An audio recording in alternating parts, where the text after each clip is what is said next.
Hello and welcome to Foresight TV. I am not Steve Moran, but I'm filling in for him.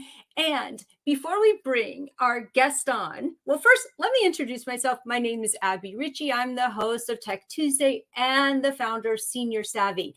And before we bring our guest on, let's go ahead and run our intro.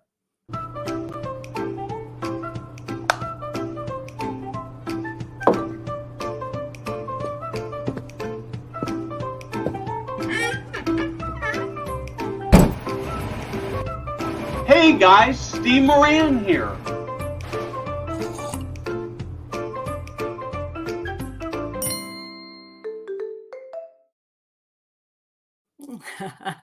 I love that intro. I'm honored to be here today, filling in for Steve Moran. And I'm really excited to have on today Jerry Goehring from Saltbox TV. Welcome to Foresight TV. Thank you, Abby. It's wonderful to be here. And you know what? Steve has never looked better.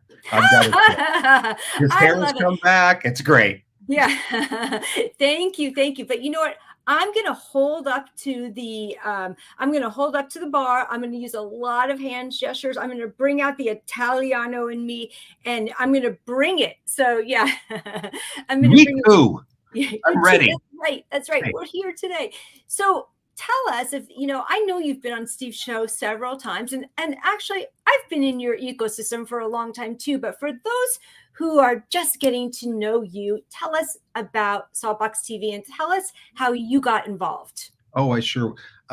So during COVID, as you know, everything shut down. And my wife has actually been working in the longevity and aging industry, Patty Carver, for 30 years. And she's a performer. My background is a Broadway and West End producer, and she's a performer. So for many years, decades, she's been going up and down the East Coast and the Midwest and performing as a performer in many CCRCs in many places. So when COVID hit, she called around. Of course, everything was canceled, and a lot of activities directors were saying things like, we can't even get people to come in to cook. We can't, it's just a disaster here. And Patty was like, how can we help? We filmed a couple of her things. We sent them down. And Abby, that's when we discovered that they're really in the ecosystem of the senior communities. There was no one focusing on content for the 55 plus audience specifically and not wavering, but very, very focused. And I'm not talking about old TVs and movies. I'm talking about prescriptive things that can help them in different ways. And so we decided to start that. And quite frankly, I didn't know what I was doing, and I just jumped in because I saw a huge need, and I thought we would figure it out as we went. And now we are in over 7,500 communities. Amazing. Growing, and we have about 1,500 hours of content. It's about 450 different programs, including yours. And we also then we're starting to make our own content, both scripted and unscripted, and we are just flying right now. That is so awesome. So, you know what? I had a slightly similar experience because prior to COVID, I was teaching in the community, teaching workshops in the community. And so when all of the communities closed, it was like, oh my gosh, how can I serve these people that I love? And I couldn't get to them. And so, we all had to shift what we were doing so that we could help the people we loved.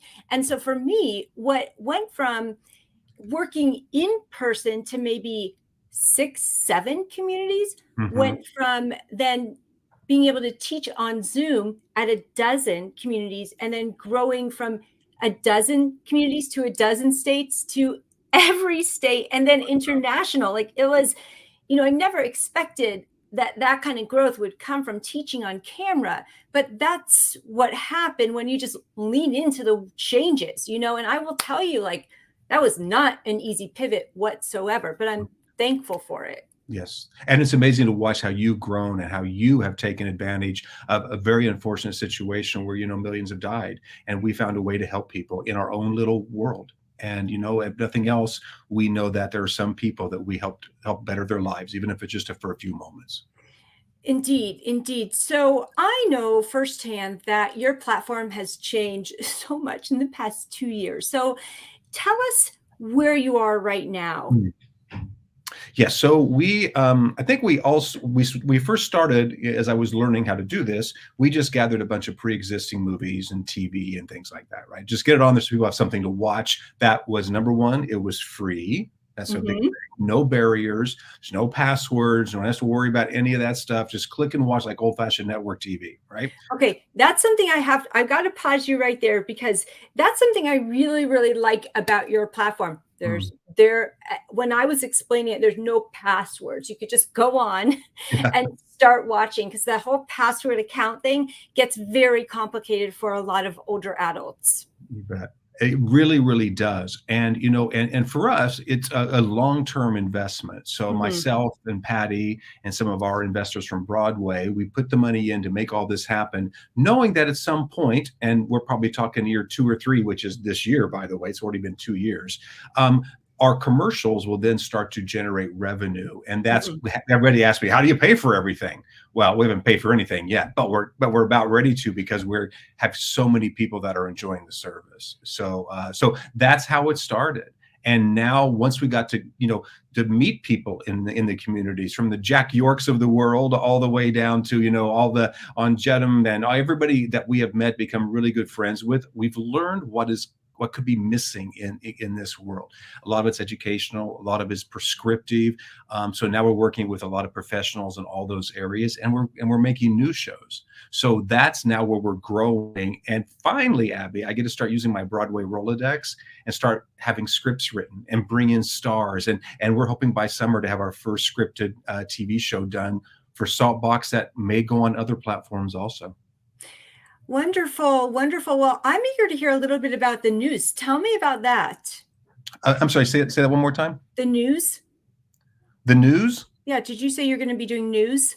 We are. We're going to. It's very interesting, and you probably know this, but we've learned so much about exactly where um, opportunities lie and where there's content missing. I mean, I Mhm. can turn on any streaming platform and see old movies and old TV. Easy peasy, right? That's easy. But what is not out there is news and lifestyle specifically for the 50 plus crowd. Mhm. And if you go back and look at the overall numbers, the data is always loved to have data driven materials. And when we started, there really wasn't a lot for older adults. And we've worked with others to create this data. And right now, that news ranks as really it's the top performing genre. It attracts almost 35% of all viewers watch news. That's what's Yeah. being watched at one time, right? Now, what's interesting is that in the 50 plus category, that jumps up to 48%.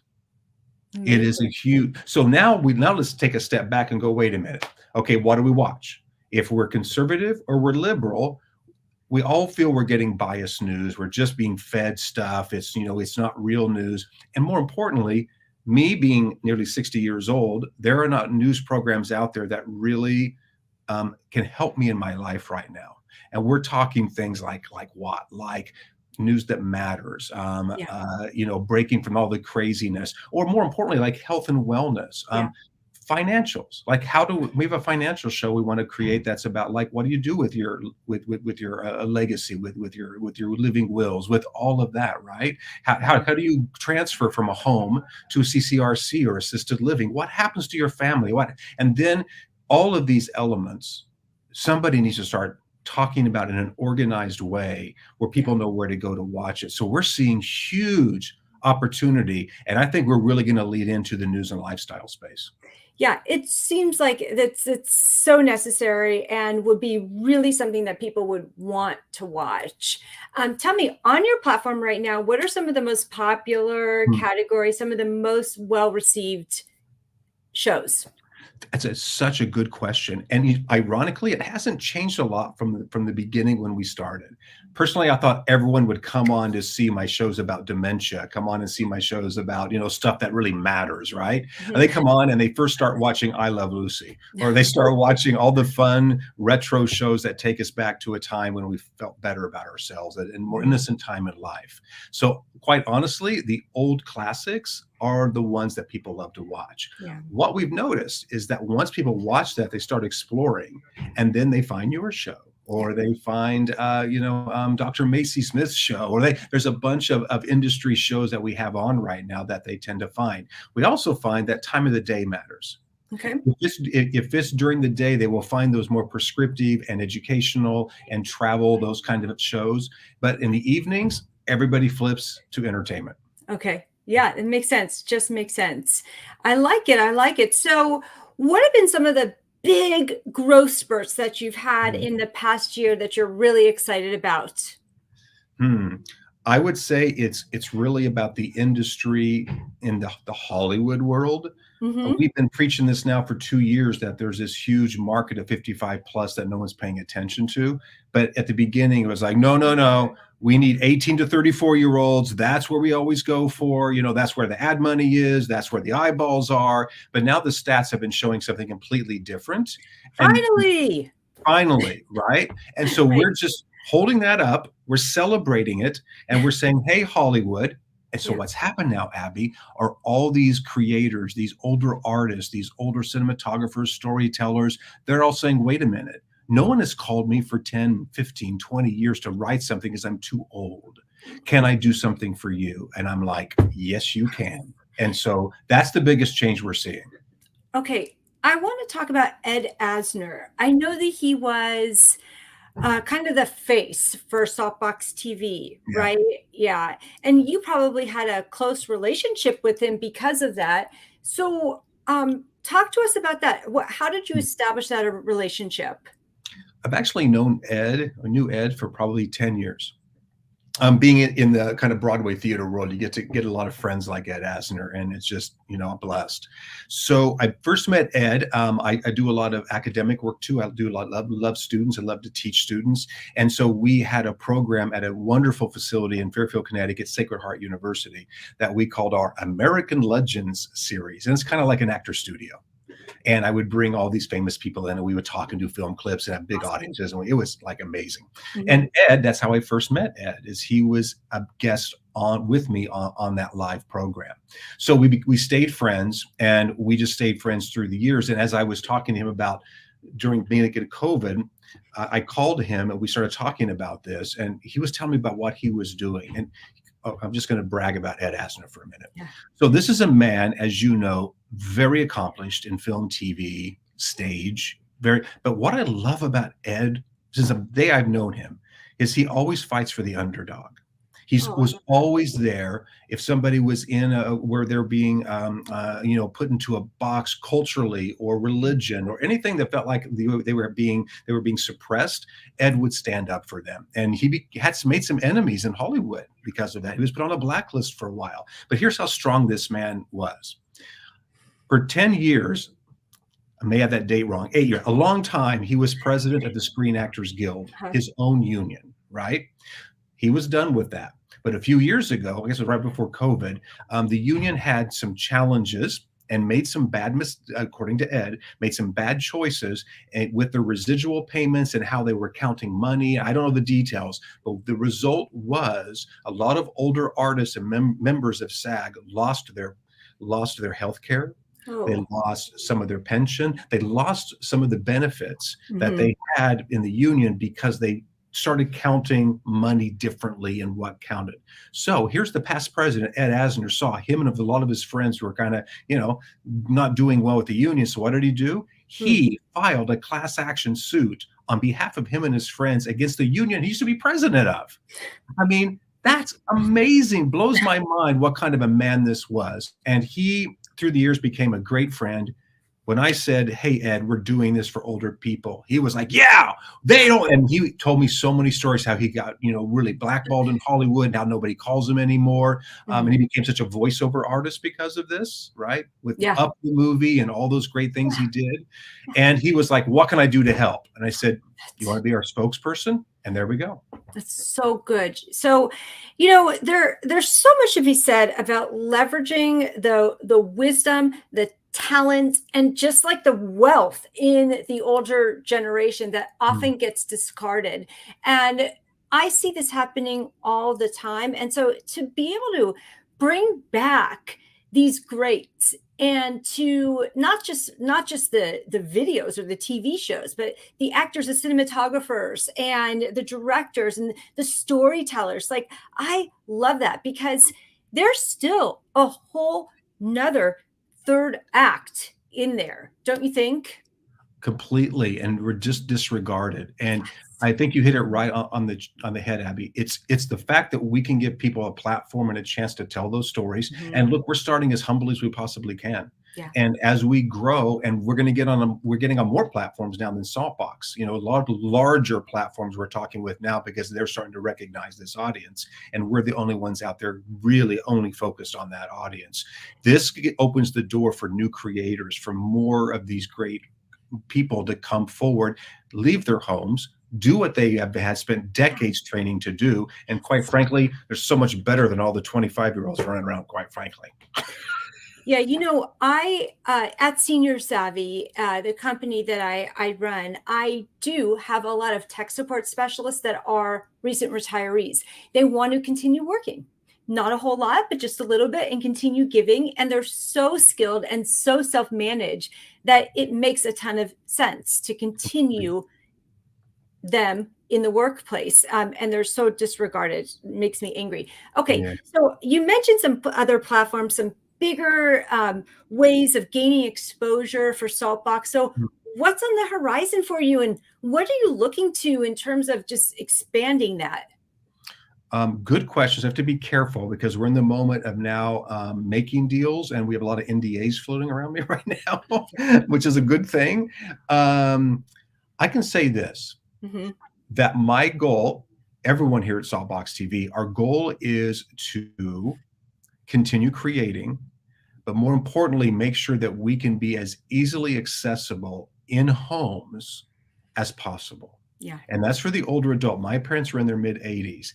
And I got to, quite frankly, even the Fire Sticks of the world get confusing, right? It gets a little confusing. So the frontier in the industry now are what they call, CTVs, connected TVs, Mm-hmm. which means everything's downloaded already. Like you buy a brand new Samsung or Vizio, you turn it on, everything is there. You don't have to plug in, you have to go into the internet. It's all Wi-Fi. It's all there. Like old-fashioned network, except that now you have 1,500 channels to choose from. So that's our ultimate goal, is to be accessible to everyone who has access to any kind of TV or any kind of devices like our computers or handhelds, because that's what's rising now in viewership, even among older people, are mobile units, as you know better than I do. I'm not going to say any NDA information out loud. Okay. I got my lips are sealed. So, and besides, this is Steve's show. So yeah, I'm not going to get him in trouble. He's the boss, right? So, tell me about you though. I'm curious about you. Now that COVID is lifted, thank goodness for that. We can get back into communities. We can go back to seeing shows and go back to the movies, right? Like what a pleasure that is.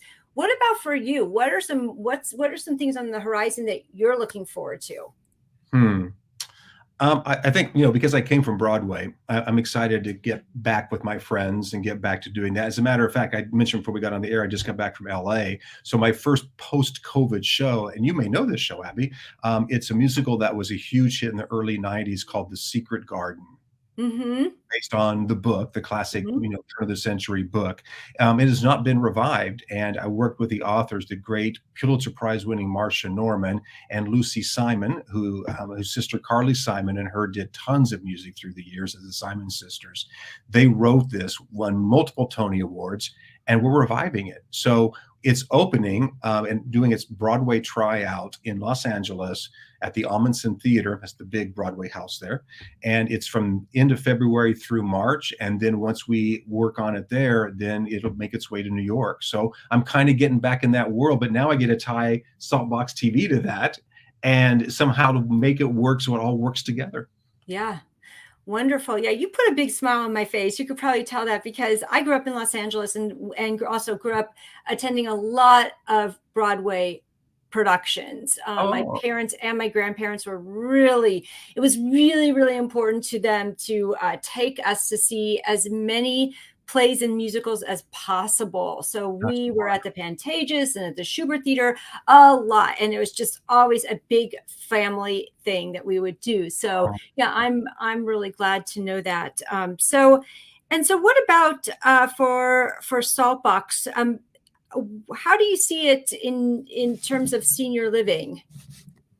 I think it's the same goals. There's a different challenge of distribution within senior living, as you Mhm. know. We're on multiple business partnerships now. They're on distribution units within a lot of, and we're in what, 7,500 places right now. And so that's on, I lost track, 9 or 10 different companies we're working with, right?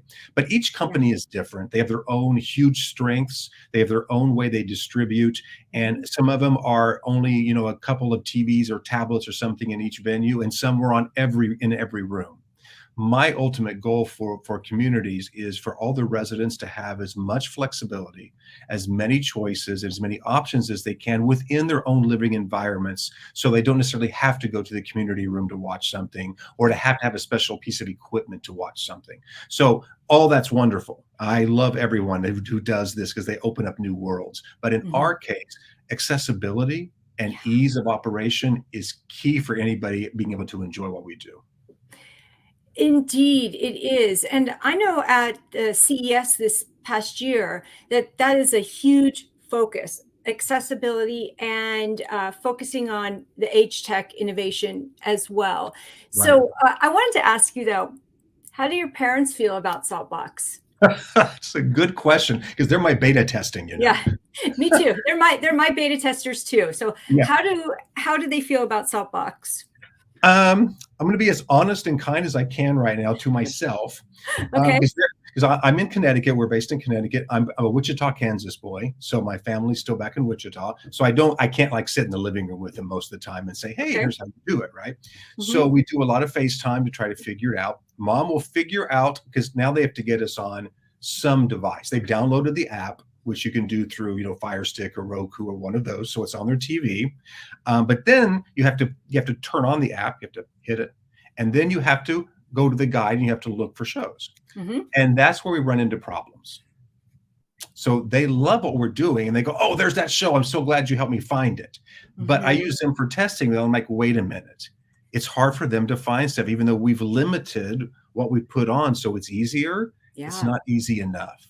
Okay, I'm glad you mentioned that because this is one of my pet peeves, all right? This is Mm, one of my pet peeves, with so many companies, and I'm not saying this has nothing to do with Saltbox, but okay. when I'm talking to other tech companies and they say, or even I'm watching a video about how to explain or whatever, and they'll say, "This is so easy," or like, "This is easy, 1, 2, 3," and I'm thinking, okay, first off, I never use that word unless it truly is 80-year-old easy. Right. And if it takes like more than 3 steps, Mm, it's not easy.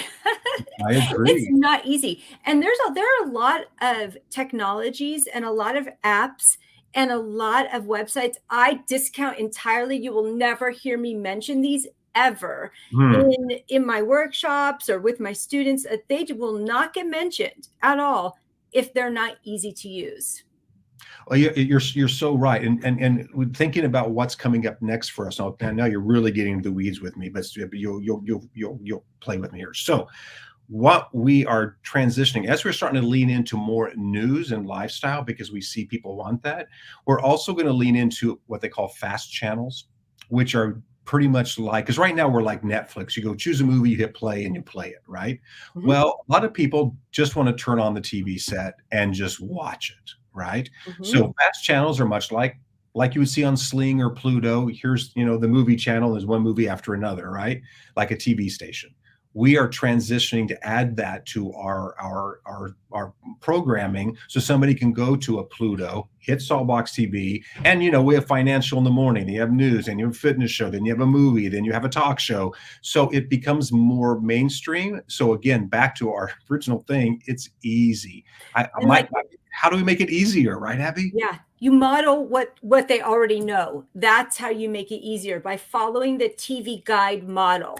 That's Yeah. right. Perfect. Mhm. That's Yeah. exactly right. Now, what's interesting, as you know, the industry, after all the Netflix stuff going on, is now coming back to that, and is called a fast channel, which is free ad-supported TV, which is network TV. Yeah. Crazy. Amazing. Amazing. Well, Jerry, it's been great talking with you. It really has. And if people who are watching this right now want to connect with you, what's the best way for them to reach out to you?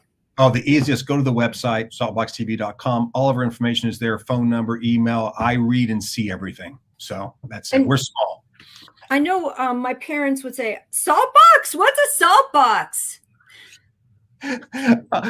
Well, it's an easy answer. So Saltbox, as you may remember, is an old little tin thing back at the turn of the century. You put salt in, it was shaped like a certain way, but universally it means family, it means acceptance, and it means inclusivity, which is what we wanted to do for the older audience. And then on the reverse side, my wife and my family and I live in a 1763 Saltbox house. So it all worked well. You'll have to send me a picture of that. You have that on social media or something like that? I want to see some pics of that. Okay. All right. Well, I just want to thank you for being on Steve's show today. You've been a wonderful guest. It's been great to catch up with you and hear about everything that you're doing. And great.